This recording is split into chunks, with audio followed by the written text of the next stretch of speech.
Hi guys, this is Manu Mishra. So welcome back with a session जिसमें आज हम लोग 28th ऑफ दिसंबर के द हिंदू न्यूज़पेपर का एनालिसिस करेंगे। So here we start the analysis of today's newspaper.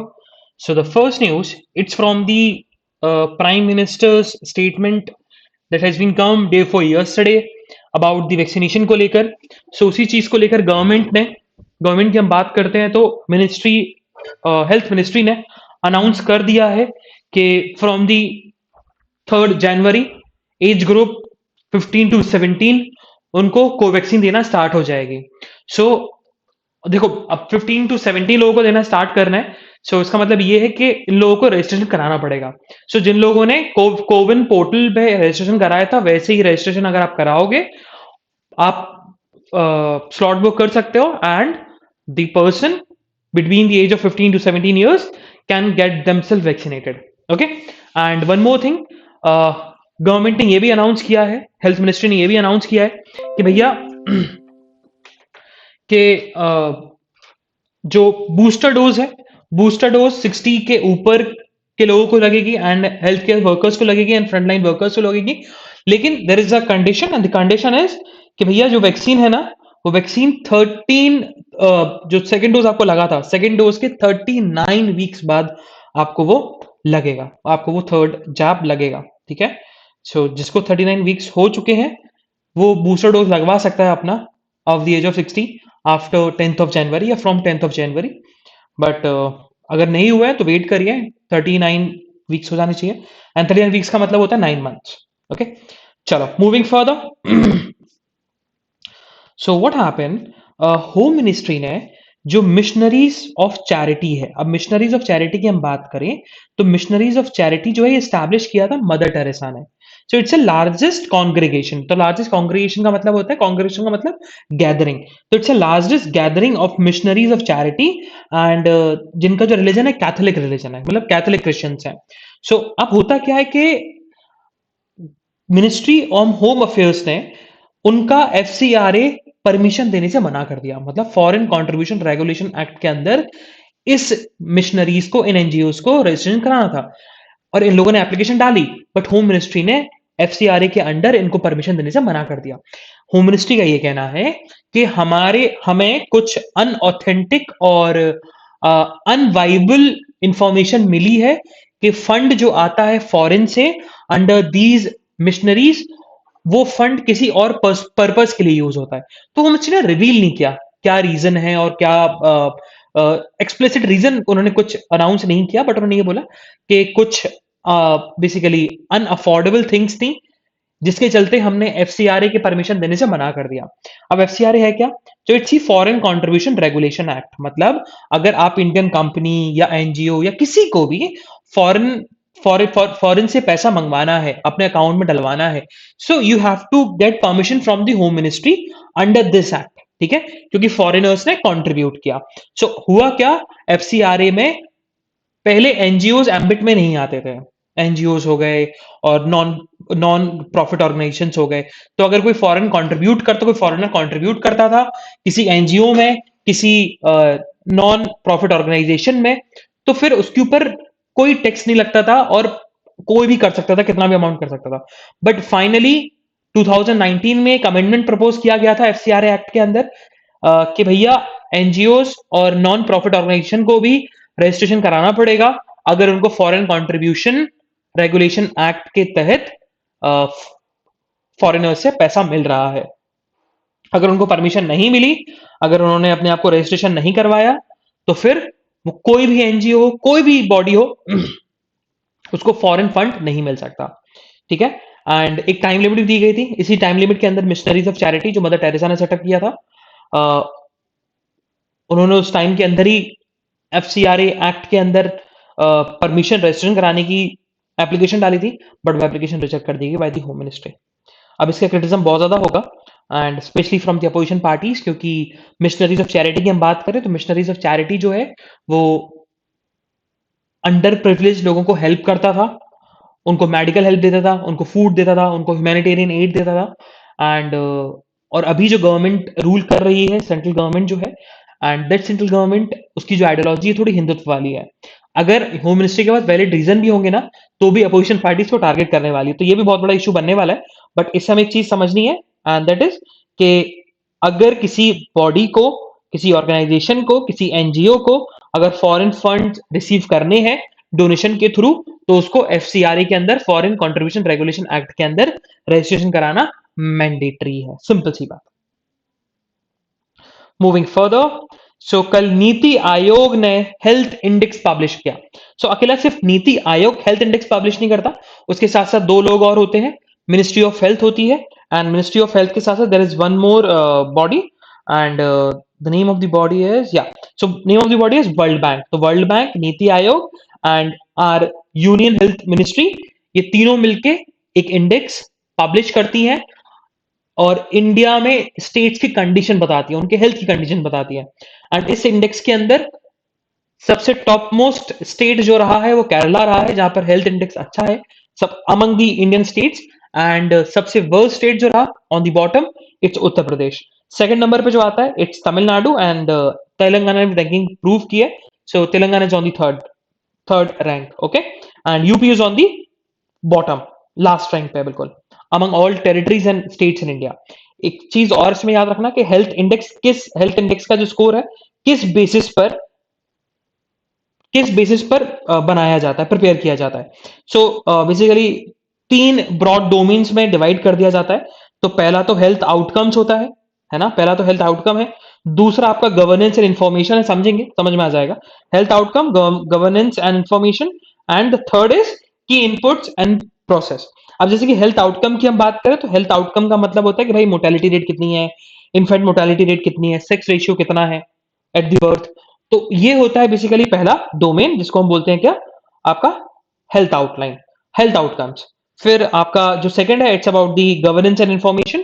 तो governance information में बेसिकली क्या होता है कि भैया कितनी इंस्टीट्यूशनल डिलीवरीज हैं, पोजीशंस कितनी भरी हुई हैं, डॉक्टर्स हैं कि सफिशिएंट कि नहीं, ये सारी चीजें। एंड जो थर्ड है, and the third is about the key inputs and process, and basically की इनपुट एंड प्रोसेसेस।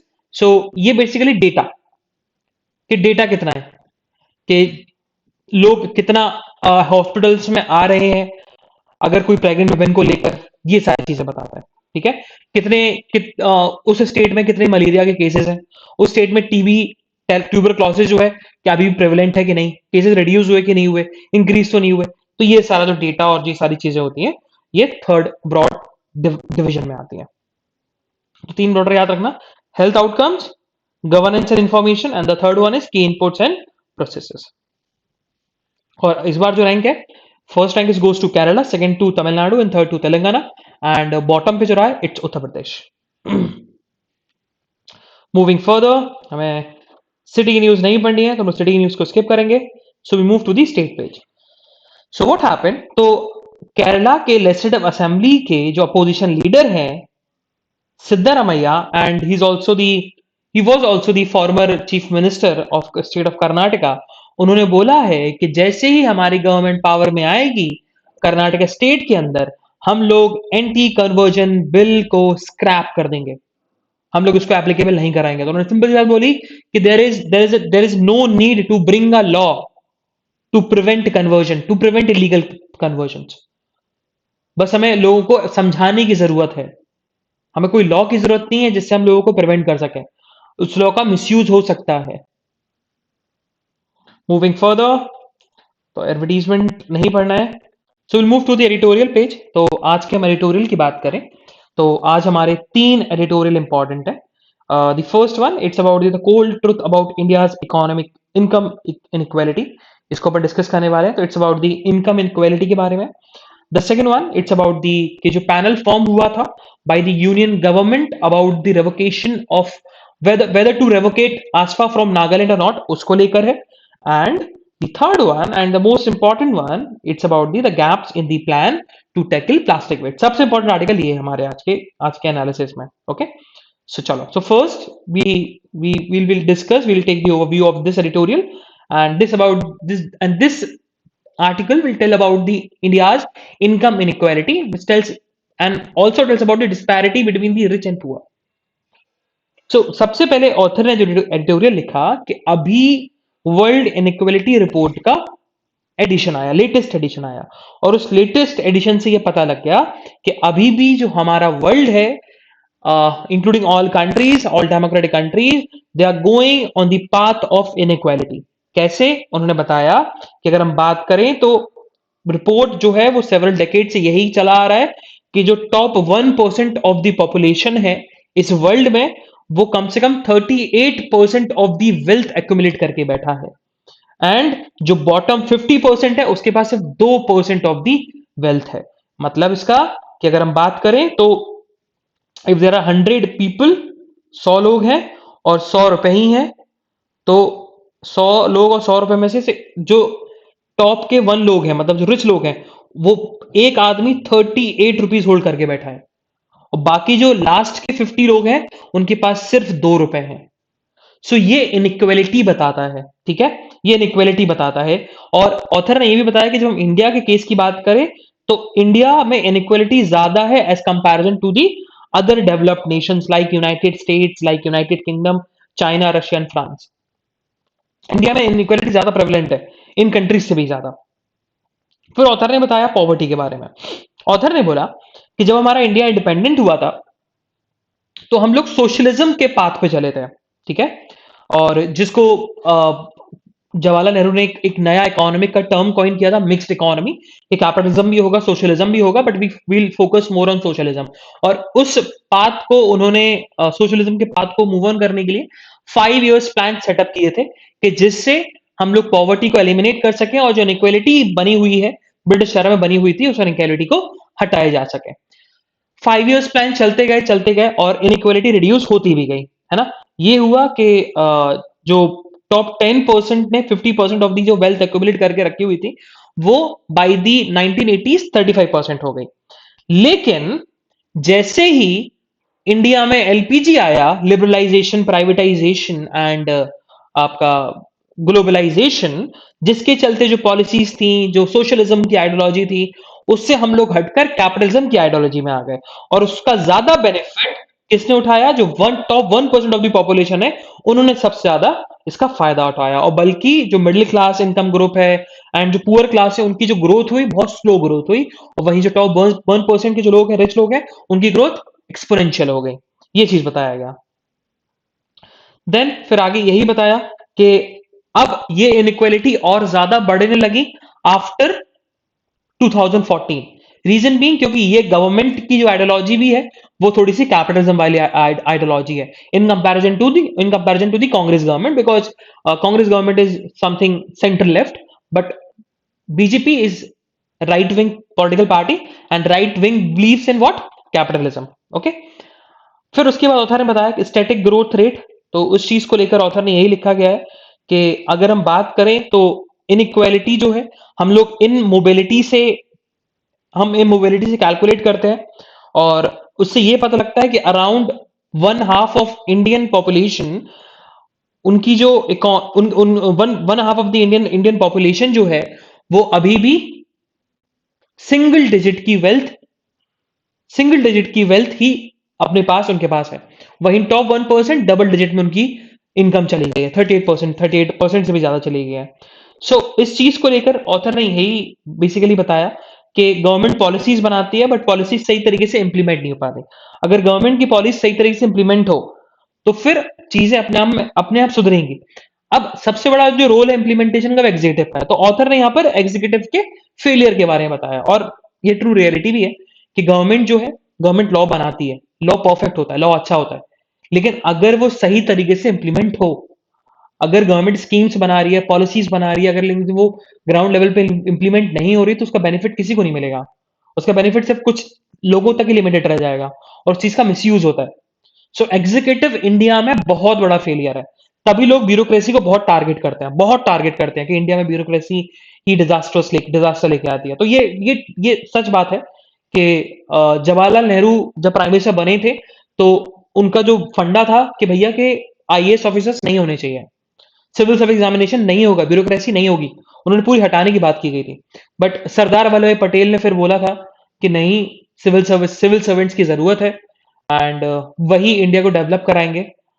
उन्होंने डेवलप कराया भी, ऐसे बहुत सारे लोग आए, बहुत सारे आईएएस ऑफिसर्स आए, बहुत सारे अच्छे अच्छे ब्यूरोक्रेट्स आए, जिन्होंने अच्छी पॉलिसीज बनाई और अभी भी अच्छी पॉलिसीज वही बनाते हैं। एंड इंडिया डेवलप भी किया। बट अभी भी सबसे बड़ा जो फ्लॉ है हमारी गवर्नमेंट, हमारे हमारे एग्जीक्यूशन ऑफ द लॉ में, एग्जीक्यूशन ऑफ द पॉलिसीज में, वो सबसे बड़ा फ्लॉ आपका एग्जीक्यूटिव लेके आता है, क्योंकि एग्जीक्यूटिव सही तरीके से इंप्लीमेंट नहीं करता। मूविंग फर्दर, फिर ऑथर का यही कहना है कि देखो, अगर हम किसी भी नेशन की बात करें तो वो नेशन तभी प्रोग्रेस कर पाता है अगर वो कास्ट के बेस पर या रिलीजन के बेस पर उस कंट्री में डिस्क्रिमिनेशन ना हो। अभी ऑथर ने सही भी बोला। अगर आप खुद देखो, अगर आप किसी पर्सन को अगर आप किसी पर्सन को वो एक कंट्री में कुछ लोग लोग हैं एंड वहां पर 100 की पॉपुलेशन है, 100 लोगों की पॉपुलेशन है, तो अगर उस नेशन के अंदर 35 मुस्लिम्स हैं, 70 हिंदूज हैं, सॉरी 25 मुस्लिम्स हैं, 70 हिंदूज हैं, रिमेनिंग 5 फ्रॉम अदर रिलीजन, जैसे हम इंडिया एग्जाम्पल ले लेते हैं, तो अगर वहां पर लोग डिस्क्रिमिनेशन नहीं करें रिलीजन के बेसिस पर, कास्ट के बेसिस पर, तो सबसे बड़ा हम लोगों के पास फंडा क्या बचेगा, हम लोग के पास टॉपिक क्या बचेगा ग्रोथ करने के लिए? That is only economic. फिर हम लोग को सोशल इंपैक्ट एंड इन सब चीजों पे हमें फोकस करना ही नहीं पड़ेगा। और वो नेशंस जो इकोनॉमिकली बहुत अच्छे हैं और जहां पर इनकम इनइक्वालिटी बहुत कम है, तो उन नेशंस में कोई भी कास्ट के बेस पर, रिलीजन के बेस पर, ना ही क्रीड के बेस पर डिस्क्रिमिनेशन होता है। जैसे कि आप स्कैंडिनेवियन कंट्रीज की बात करो, स्कैंडिनेवियन कंट्रीज में कोई डिस्क्रिमिनेशन नहीं है, जिसके चलते वहां पर इनइक्वालिटीज बहुत कम है। ओके, तो वही चीज ऑथर ने बताई। एंड फिर आगे ऑथर ने यही लिखा है कि अभी हम इंडिया के करंट सिचुएशन की बात करें तो अभी इंडिया का जो करंट सिचुएशन है वो वन साइज नेशन पे है, मतलब हिंदू राष्ट्र बनाने पर है। एंड जिसके चलते देखा जाए, गवर्नमेंट लॉ भी लेके आ रही है जिसे आपके रिलीजन पर और आपके चॉइसेस के जो आपके religion, freedom of religion, freedom of choices पर आपको क्रिमिनलाइज किया जाएगा। एंड आगे चलकर फिर हम लोग फोकस इकोनॉमिकली हम कर ही नहीं पाएंगे, इनइक्वालिटी से फोकस हम कर ही नहीं पाएंगे, फिर हमें social wellbeing and different other things में फोकस करना पड़ेगा। और बी आर अम्बेडकर ने खुद 1949 में वार्निंग दी भी थी। उन्होंने बोला था कि if we continue to deny social and economic inequality for long, तो जो हमारा पॉलिटिकल डेमोक्रेसी है उसका स्ट्रक्चर जो है वो क्या हो जाएगा, ब्लू हो जाएगा, मतलब ब्लास्ट हो जाएगा, उसका कोई मतलब नहीं रहेगा। ये चीज बताई गई। Moving further towards the next editorial, and that's about the progressive step. So यहां पर ऑथर ने यही बताया कि जो यूनियन गवर्नमेंट ने स्टेप लिया to set up the panel in the state of Nagaland about the setup to set up the panel in the state of Nagaland about the revocation, whether to revocate the ASFA from the state of Nagaland or not। और जिसको head जो है, उस panel को head जो है वो कौन करेंगे, मिनिस्ट्री ऑफ होम अफेयर्स के जो एडिशनल सेक्रेटरी हैं वो इस कमेटी को हेड और इस पैनल को हेड करने वाले हैं, जिसमें नागालैंड गवर्नमेंट के भी चीफ सेक्रेटरी होंगे। एंड वो यही पता करने की कोशिश करेंगे कि स्टेट में अभी भी आसपा की जरूरत है कि नहीं। और ये पैनल फॉर्म होने से नागालैंड की गवर्नमेंट ने अप्रिशिएट तो किया और नागालैंड के लोगों को भी,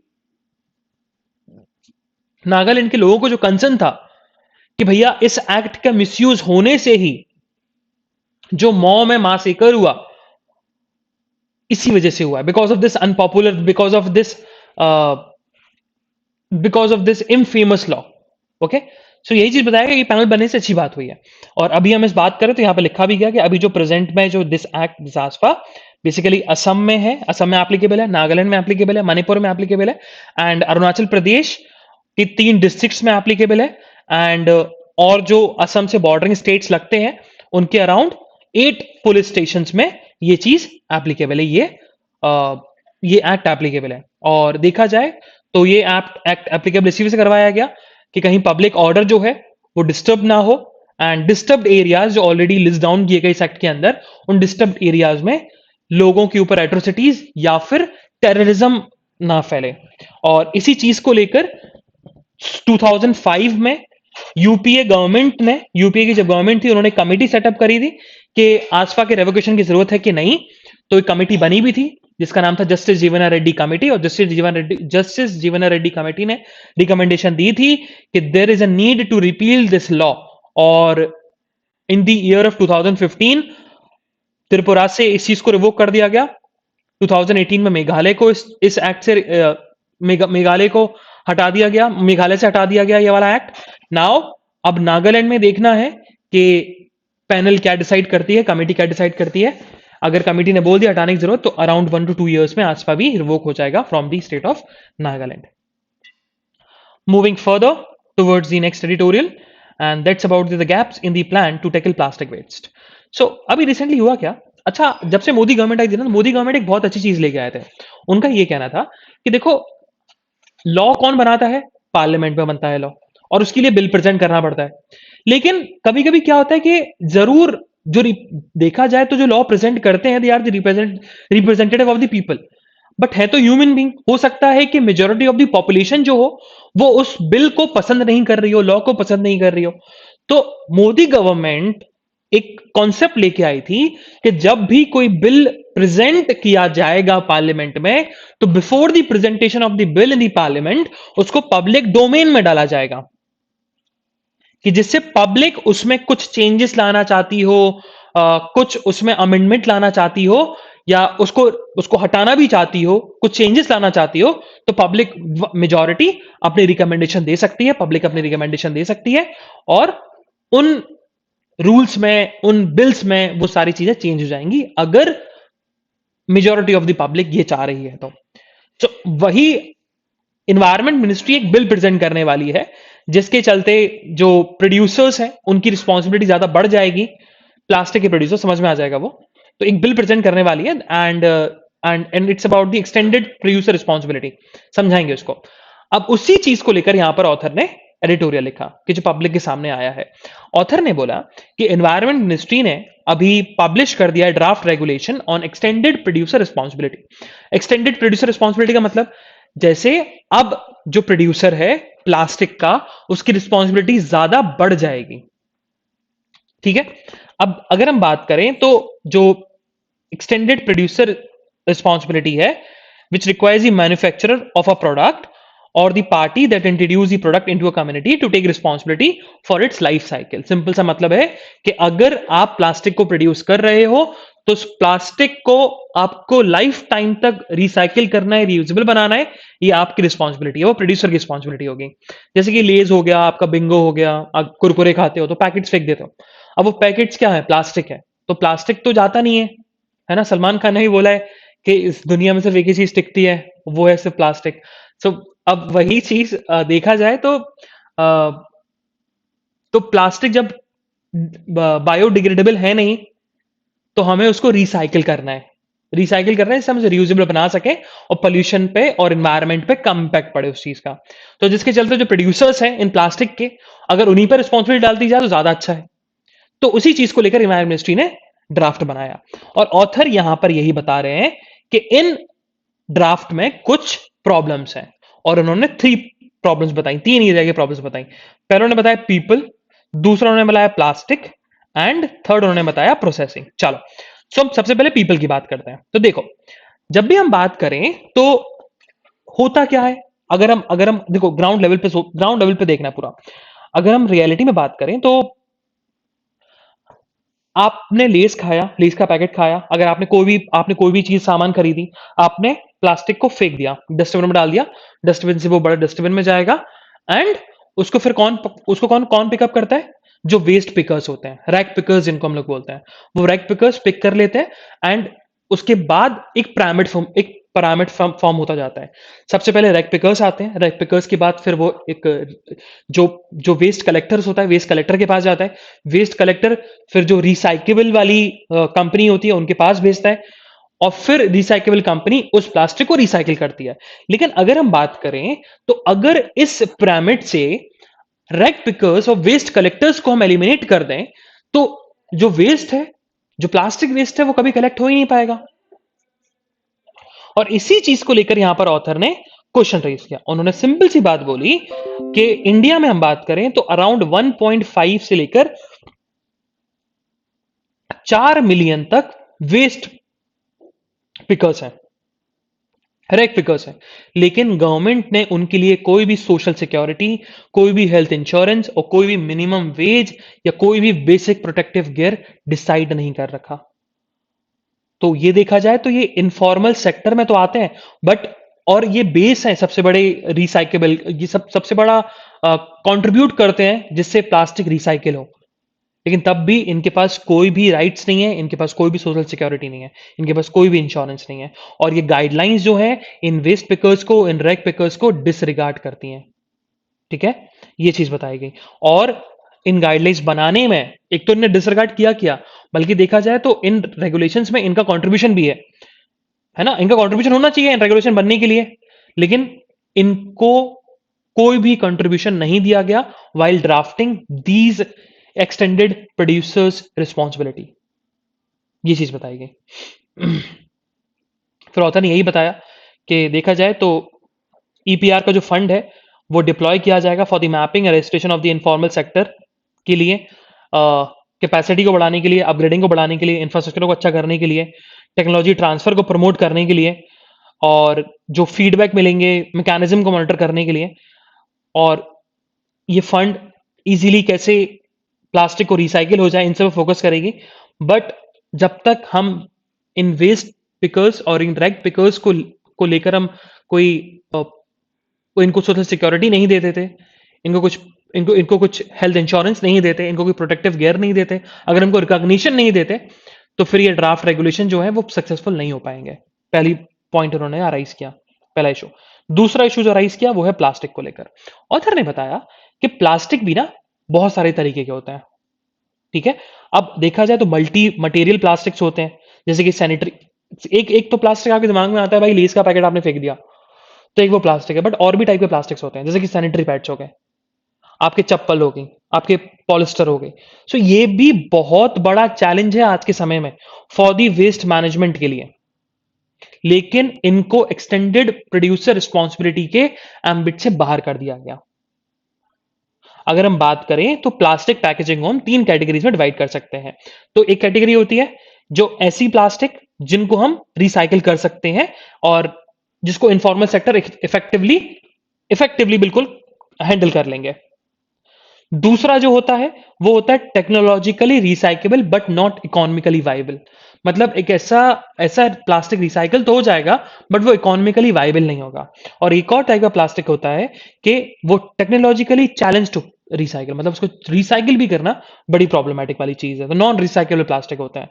अब सबसे पहले उन्होंने बताया कि जैसे रिजिड प्लास्टिक होता है, पीईटी और एचडीपीई। अब पीईटी और एचडीपीई प्लास्टिक जो होते हैं इनका मतलब हो जाता है जैसे कि आप पॉलिथीन यूज करते हो, ट्रांसपेरेंट कलर्ड पॉलिथीन यूज करते हो, आप आप आप प्लास्टिक की बॉटल्स यूज करते हो।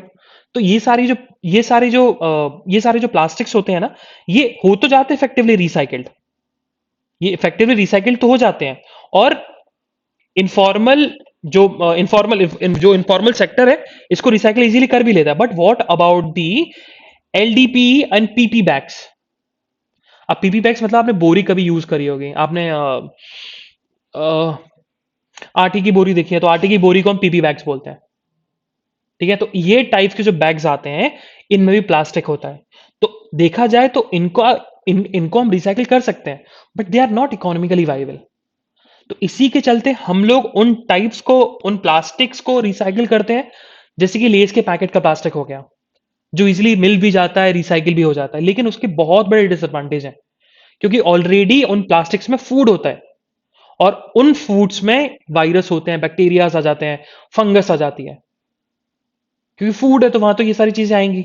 तो जिसके चलते अगर आप उन चीज को रिसाइकिल करोगे, अगर आप उनको रिसाइकिल करोगे, तो देखा जाए तो वो एक अच्छा गुड मटेरियल नहीं बनेगा, और आप उसको फिर से फूड गुड्स के लिए यूज नहीं कर सकते। बल्कि प्लास्टिक वेस्ट मैनेजमेंट ने ये बोल दिया था कि इस टाइप का जो प्लास्टिक है वो एक बार यूज होने के बाद फिर से फूड वाले गुड्स में यूज नहीं किया जाएगा। बट 2018 में इस मैंडेट को रिवर्स कर दिया गया। तो गवर्नमेंट को जो प्लास्टिक्स आती है, जैसे कि हार्पिक की बॉटल आती है, वही तो प्लास्टिक ही है। आप ऑयल लेते हो तो ऑयल की बॉटल जो आती है वही प्लास्टिक है। तो उन प्लास्टिक का जो रिसाइकिल है, कोल्ड ड्रिंक की बॉटल्स है, उन प्लास्टिक्स को रिसाइकिल करने की बहुत ज्यादा जरूरत है, ना कि पॉलिथिन्स, ना कि जो ऑलरेडी पॉलिथिन्स होती हैं उनको रिसाइकिल करने की जरूरत है। गवर्नमेंट उन रिसाइकेबल पुश ज्यादा करेगी, उनकी डिमांड अगर इंक्रीज करवा देगी, तो फिर ऑटोमेटिकली उनको रिसाइकिल होना कम जरूरी हो जाएगा। एंड ये वाले प्लास्टिक जो है उनको अपन धीरे धीरे एलिमिनेट करते जाएंगे। एक और फिर जो प्रॉब्लम ऑथर ने बताई वो है प्रोसेसिंग से रिलेटेड। ऑथर ने यहां पर एक चीज बोली है कि हर प्लास्टिक रिसाइकिल नहीं होता है ना। कुछ प्लास्टिक्स ऐसे होते हैं कि देखो हर हर प्लास्टिक रिसाइकिल नहीं होता। कुछ प्लास्टिक ऐसे होते हैं जो एनर्जी में कन्वर्ट हो जाते हैं, है ना। कुछ प्लास्टिक ऐसे होते हैं कि जब उनको हम रिसाइकिल करें या एनर्जी में कन्वर्ट करें, उनसे हार्मफुल डाइऑक्साइड्स गैसेस निकलती हैं, जैसे कार्बन डाइऑक्साइड हो गया। कुछ ऐसा पर्टिकुलर मैटर निकल जाता है जो यू हेल्थ इंपैक्ट और क्लाइमेट के लिए नेगेटिव होता है। तो हमें उसके लिए प्रॉपर टेक्नोलॉजी चाहिए। तो गवर्नमेंट को एक बेटर टेक्नोलॉजी, एक affordable technology and health benefit वाली टेक्नोलॉजी हमें लेके आनी पड़ेगी, जिससे हम लोग प्लास्टिक को रिसाइकिल करें और उसका कुछ नेगेटिव इंपैक्ट भी ना हो। अगर नेगेटिव इंपैक्ट भी हो तो उसका कम नेगेटिव इंपैक्ट हो। वही चीज ऑथर ने बताई है। फिर कंक्लूजन उन्होंने यही चीज लिखा है कि सबसे पहले waste waste collectors and rag pickers, इनको हमें इनको हमें इनको हमें इंडल्ज करना पड़ेगा इन गाइडलाइंस को ड्राफ्ट करने में। और हमें सोशल सिक्योरिटी देनी चाहिए, इंश्योरेंस देना चाहिए। देन सेकंड वाला प्रॉब्लम जो था कि एक ही टाइप का प्लास्टिक यूज होता है, तो ऑथर ने फिर यही बताया, कंक्लूजन यही बोला कि भाई मल्टी मल्टी मटेरियल प्लास्टिक्स का भी यूज होना स्टार्ट हो जाए। फिर लास्ट में ऑथर ने ये लिखा कि हमें end of life processing technology जो है, हमें उसको क्लोजली एवेल्युएट करना चाहिए एंड ऐसे टेक्नोलॉजी को हमें अडॉप्ट करना चाहिए जो एनवायरमेंट और हेल्थ पे इंपैक्ट ना डाले। Moving further on the national use again, so what happened, तो यूनियन गवर्नमेंट ने बोल दिया है कि जम्मू एंड कश्मीर में जो नॉन एग्रीकल्चर लैंड है वो कोई भी सिटीजन खरीद सकता है इंडिया का। ठीक है, एग्रीकल्चर लैंड पे भी कोई लॉ नहीं आया, बट हाँ, नॉन एग्रीकल्चर लैंड इंडिया में कोई भी सिटीजन है वो जम्मू एंड कश्मीर में खरीद सकता है। मूविंग फर्दर, सो अभी यूनियन गवर्नमेंट जो है वो साइलेंट है अबाउट दी आसपा के पैनल जो बना है नागालैंड को लेकर। उनकी साइलेंस सही है, मतलब उसको उसको अप्रिशिएट ही किया गया कि गवर्नमेंट ने उसको क्रिटिसाइज नहीं किया है, बल्कि पैनल को क्रिटिसाइज नहीं किया, पैनल फॉर्मेशन को उन्होंने बल्कि सपोर्ट कर रही है कि भाई पैनल बनाओ। और हम इस चीज को मना करते हैं कि ऐसे मासिकर्स और ऐसे आर्मी का एक्ट नहीं होना चाहिए था नागालैंड में, ह्यूमन राइट्स ब्रीच नहीं होना चाहिए। आर्मी ने भी माफी मांगी है। आर्मी ने भी बोला है कि ये जो इंसिडेंट हुआ था, मॉ मासिकर हुआ था, वो गलत था एंड हम लोगों ने उन लोगों के ऊपर एक्शन लेंगे, उन आर्मी पर्सनल के ऊपर एक्शन लेंगे जो इस मासिकर्स में इन्वॉल्व थे। Moving further, so what happen, तो सेंटर ने अर्ज किया है सुप्रीम कोर्ट से कि आपने जो स्टे लगाया है मध्य प्रदेश में ऑन दी लोकल बॉडीज के इलेक्शंस पर, नहीं लगाना चाहिए। आप उस जजमेंट को, आप उस डायरेक्टिव को फिर से रिकॉल करो, फिर से रीचेक करो। रीजन बीइंग, क्योंकि एमपी गवर्नमेंट, सुप्रीम कोर्ट ने लगाया क्यों था बैन, सुप्रीम कोर्ट ने एक्सटेंड क्यों कर दिया 4 महीने तक। रीजन बीइंग, क्योंकि एमपी ने बोल दिया था कि ओबीसी कोटा दिया जाएगा लोकल बॉडी के इलेक्शंस में। बट अब जो अब जो मध्य प्रदेश है उन्होंने भी अब बोल दिया है कि भाई विदाउट एनी ओबीसीज कोटा इन दी लोकल बॉडीज हम लोग इलेक्शंस नहीं कराएंगे।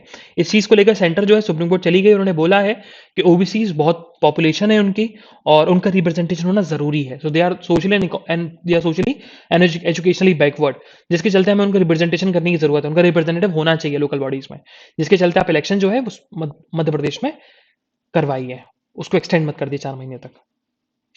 मूविंग फर्दर, ये वाली जो पूरा पेज है ये पूरा आपका पॉलिटिक्स से भरा हुआ है, पॉलिटिकल न्यूज से, तो बिल्कुल नहीं पढ़ना है, स्किप कर देना की बार में। Moving further again on the national news, so India में अभी ओमिक्रॉन वेरिएंट के अराउंड 578 केस निकल आए हैं। सबसे ज्यादा मुंबई में है एंड सबसे ज्यादा महाराष्ट्र में है, not Mumbai. Around 167 cases of this variant and after that Delhi में आते हैं 142। सो जो former China Indian ambassador to China थे विक्रम मिश्री, जिनको Praveen Mittal, if I am not wrong, उनको प्रवीण मित्तल ने रिसेंटली अभी उनको रिप्लेस किया था। एंड जो फॉर्मर एनवॉय है Vikram Mishri, now he has been appointed as a deputy national security adviser. ठीक है, अजीत डोभाल के वो सबऑर्डिनेट होंगे। Moving further, so supreme court ने सिंपल सा बोल दिया है कि section 304 B capital B which talks about the dowry death, उसमें जो उसकी जो डेफिनेशन है उसमें बहुत बड़ा जो फ्लॉ है वो यही है। सबसे बड़ा प्रॉब्लम डाउरी डेथ में क्या होती थी, क्या हमें प्रॉक्सिमेट लिंक बनानी पड़ती थी डेथ और क्रुएल्टी के बीच में। तो उसी चीज को लेकर सुप्रीम कोर्ट ने क्लैरिफिकेशन दे दिया। उन्होंने बोला है कि अगर किसी वाइफ के ऊपर, किसी लेडी के ऊपर फिजिकली, मेंटली हरासमेंट होता है जस्ट बिफोर हर डेथ, तो फिर उसकी डेथ डाउरी डेथ मानी जाएगी। अब उसके लिए प्रॉक्सिमेट लिंक कैसे बनाना पड़ेगा, उस चीज को लेकर ऑथर ने बताया कि क्रुएलिटी ऐसी होनी चाहिए कि that cruelty has contribute to her death या हर सुसाइड। ओके, उसी चीज को लेकर ऑथर ने यहां पर पूरा डिसीजन दिया। उन्होंने बोला कि यहां पर जो डेफिनेशन में लिखा है डाउरी डेथ की, सून before a death, soon before a death का मतलब यही होता है कि इंटरवल नहीं होना चाहिए डेथ और हरासमेंट के बीच में। If there is a cognate interval between the death and the harassment, तो फिर वो पर्सन डाउरी डेथ के डेफिनेशन में नहीं आएगा। मूविंग फर्दर, सो टर्की ने अर्ज किया है रशिया से कि अभी जो आपकी डिमांड है वो वन साइडेड नहीं होनी चाहिए। अब हुआ क्या, देखो जब हम टर्की की बात करते हैं, टर्की ने दोनों तरफ से, यूएस की तरफ से भी उसके रिलेशंस नहीं है और रशिया की तरफ से भी उसके रिलेशंस नहीं है। हम बोल सकते हैं न्यूट्रल है दोनों की तरफ से। अब कैसे, क्योंकि अभी रशिया का जो लड़ाई है वो यूक्रेन से चल रही है एंड टर्की ने ड्रोन सप्लाई किया यूक्रेन को। तो अब रशिया को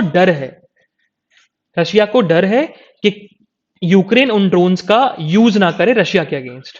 सप्लाई किसने किया, टर्की ने किया। और यूएस से भी टर्की के रिलेशंस खराब है, क्यों, क्योंकि टर्की ने डिफेंस सिस्टम्स मिसाइल खरीदी थी रशिया से और यूएस ने काटसा लगा दिया था टर्की के ऊपर, है ना। और बल्कि Turkey is a part of NATO. और यही जब जो टर्की के जो प्रेसिडेंट है रेफसे एल्द्रोगन, उन्होंने कल मुलाकात हुई रशिया के प्रेसिडेंट व्लादिमीर पुतिन से। सो यही हुआ, उन्होंने यही बोला है रशिया को कि देखो जो आपको नाटो को लेकर पॉलिसी है वो वन साइडेड ना हो, मतलब ऐसी पॉलिसी हो कि नाटो भी मान जाओ और आप भी मान जाओ। और रशिया का ये कहना है कि आप यूक्रेन को नाटो की एम्बिट से बाहर रखिएगा और जब भी क्रीमा वाला इशू आएगा तो वो नाटो उसमें इंडल्ज ना हो। उस चीज को लेकर टर्की ने ये बोला कि ठीक है भाई चलो हम ये मान भी लेंगे, लेकिन नाटो का क्या फायदा है इसमें। तो इसीलिए उन्होंने अर्ज किया है रशिया से कि the policy of the NATO should not be one sided, the policy of the Russia against the NATO या for the NATO should not be one sided. Moving further, so UAE में पहले जो marriage थी वो मुस्लिम law के through होती थी, but UAE की हम बात करें तो out of around around 10% of the जो पॉपुलेशन है वो नॉन मुस्लिम्स है यूनाइटेड अरब एमिरेट्स में। तो लोग वहां पर शादी नहीं कर पाते थे, शादी कर पाते तो मुस्लिम लॉ के अकॉर्डिंग कर पाते थे। तो जिसके चलते अब यूएई में सिविल मैरिज होने लगी है, मतलब यूनिफॉर्म सिविल कोड अब यूएई में आ गया है। मूविंग फर्दर, बिजनेस न्यूज में ऐसी कुछ न्यूज नहीं है जो हमारे एग्जामिनेशन पर्सपेक्टिव के लिए इंपॉर्टेंट हो। Same goes with the sports news. So this is the analysis of today's newspaper. हम लोग कल फिर मिलेंगे with some exciting news, some exciting current affairs. तब तक के लिए bye bye, have fun and enjoy your day. Bye bye guys.